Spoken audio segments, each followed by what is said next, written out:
Okay, for defect detection, actually, I would like to explain to you guys first, like what this project is. Defect detection is one of the computer vision program that ISL created to solve the problem of the manufacturer factories or our customers that have high high number of pictures that they have to use manpower to look into. This one is the example of PCB board that our consumers produce, and their problem is every day the number of board that they have to look into is like more than 100,000 pictures per day. So it's take a lot of manpower to do. Therefore, we decide to create this solution to reduce manpower using computer to check whether it's had defects inside instead of human.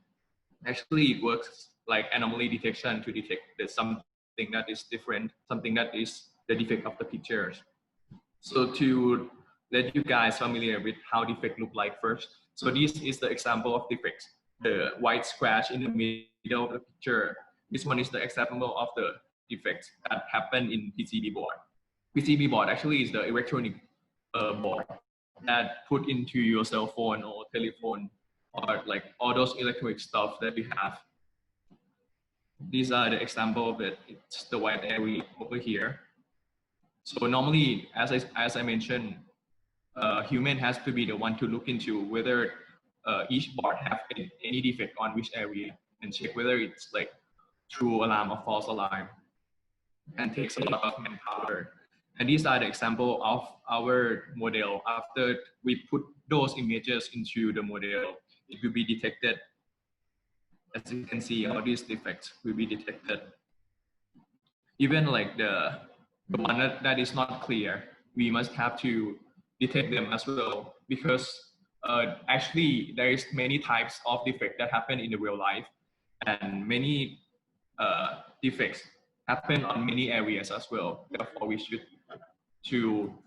should have defined the type of defects first before we make a solution to solve them.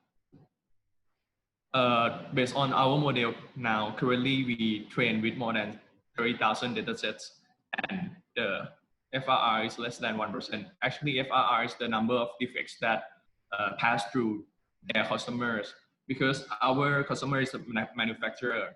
Therefore, when they use this model, they have to make sure that the defect that they send to their customers must be like really less as possible. So now our performance is like the error is less than 1%, which is quite well.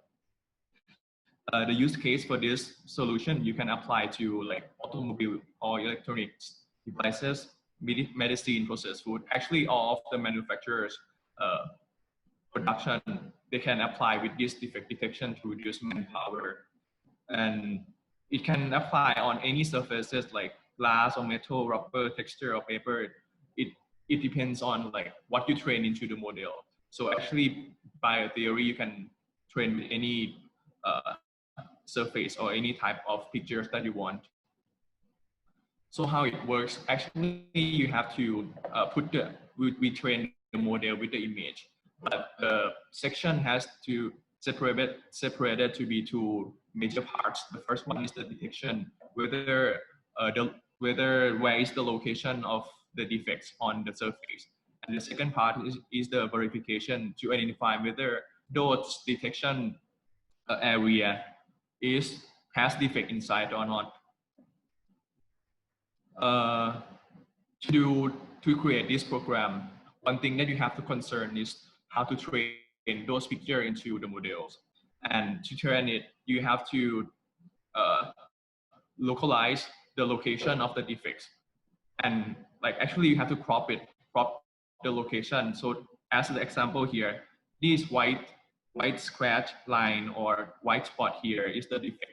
So we have to crop one by one of each picture and train them into the model.